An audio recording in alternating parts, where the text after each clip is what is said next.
धन गुरु नानक। समय समय पर ईश्वर मनुष्य रूप में इस धरती पर आते हैं और हम जीवों का कल्याण करते हैं। कभी कभी भगवान हमें शिक्षा देने के लिए कष्ट भी सहन करते हैं। गुरु अर्जन देव जी का जीवन इसी सत्य का प्रमाण है। वो तो भगवान थे, फिर भी उन्होंने इतना अत्याचार सहन किया। आखिर क्यों? आज हम आपको एक ऐसी दिल को छू लेने वाली कथा सुनाने जा रहे हैं जिसे सुनकर आपकी आंखों में आंसू आ जाएंगे। गुरु अर्जन देव जी के बलिदान और अडिग विश्वास की प्रेरणादायक कहानी, जिसने सिख धर्म को एक नई दिशा दी और हमें सच्चे धर्म के मार्ग पर चलने की प्रेरणा दी। आइए इस वीडियो में जानें गुरु अर्जन देव जी के महान संघर्ष और त्याग की अमर गाथा। धन गुरु नानक।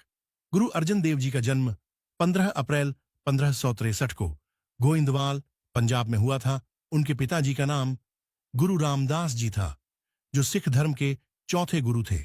उनकी माताजी का नाम माता भानी जी था। गुरु अर्जन देव जी ने 1581 में अपने पिता गुरु रामदास जी के बाद सिख समुदाय की जिम्मेदारी संभाली। गुरु अर्जन देव जी सिखों के 5वें गुरु और पहले सिख शहीद थे।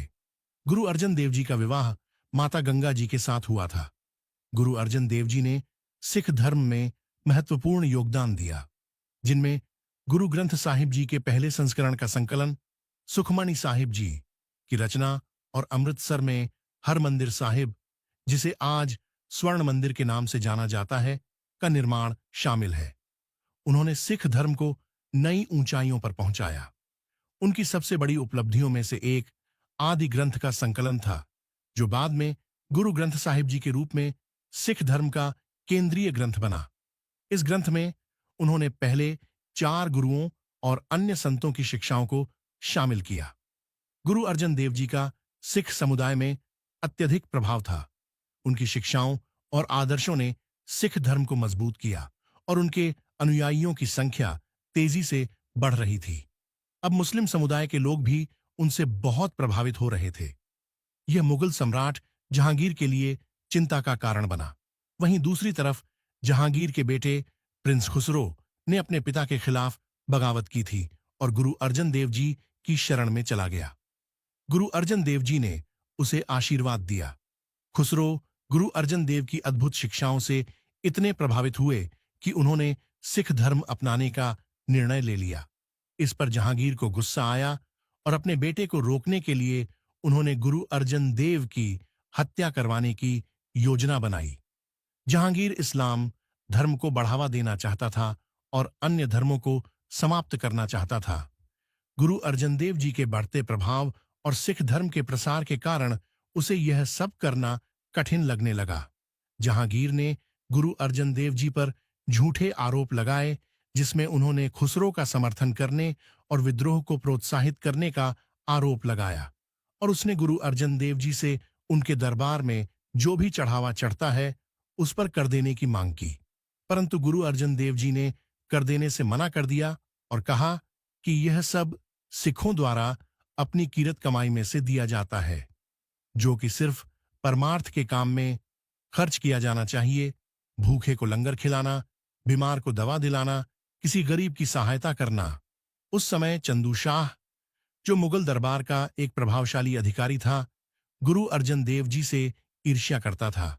वह अहंकारी स्वभाव का व्यक्ति था।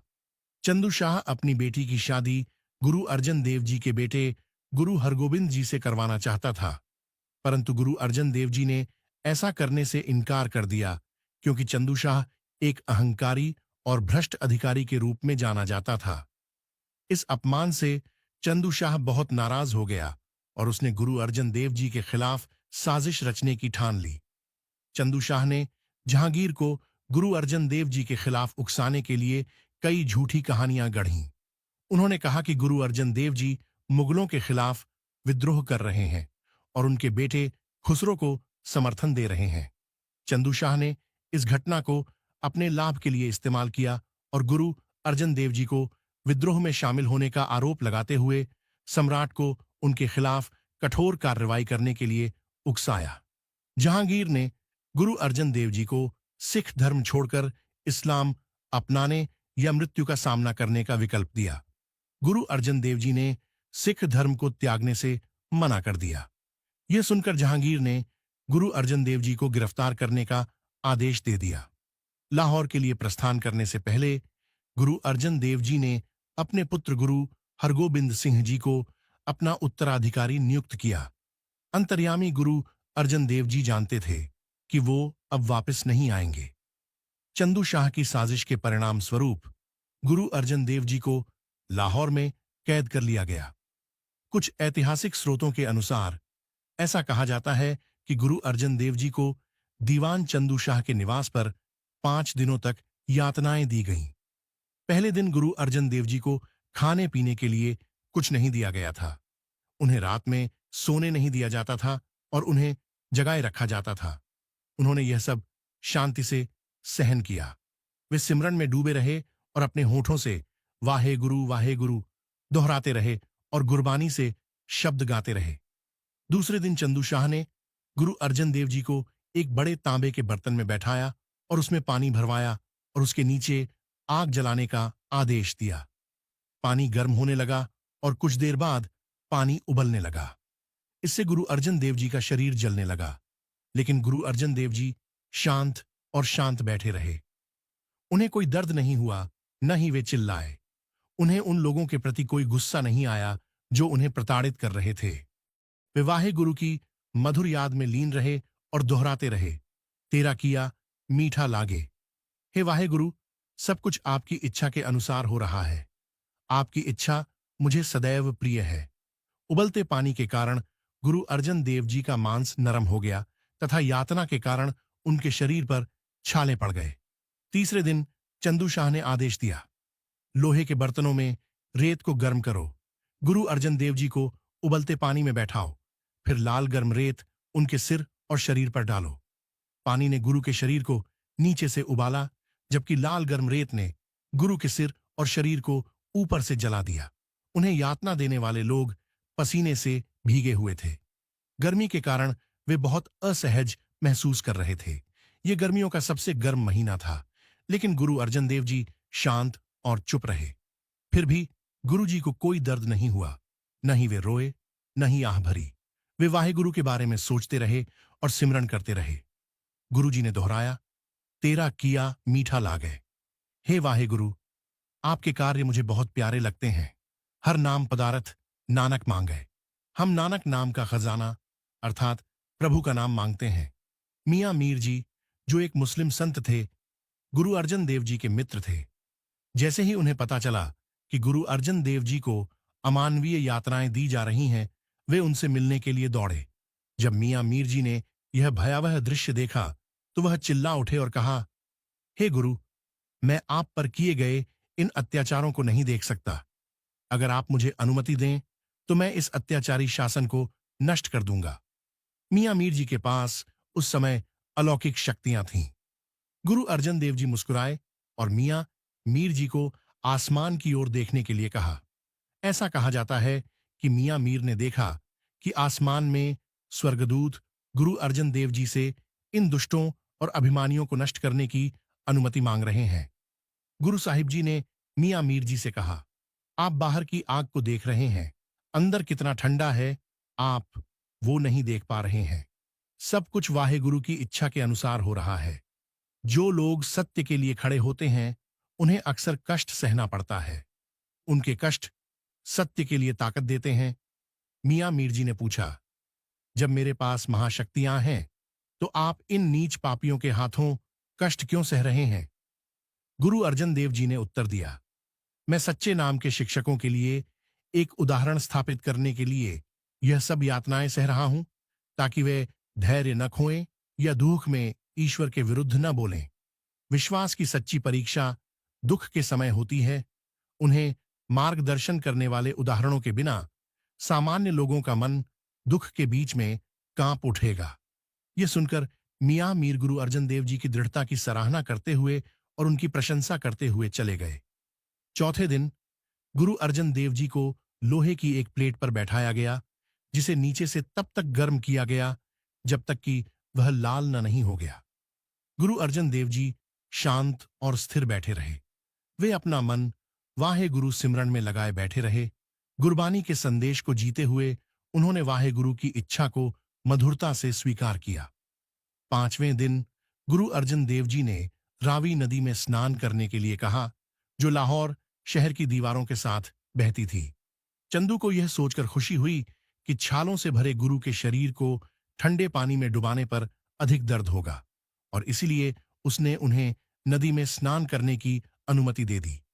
रावी नदी पर बहुत धीमे और दर्दनाक कदमों से पहुंचते ही गुरु अर्जन देव जी ने हिमालय की बर्फ से पिघले ठंडे पानी से अपने पैर और हाथ धोए।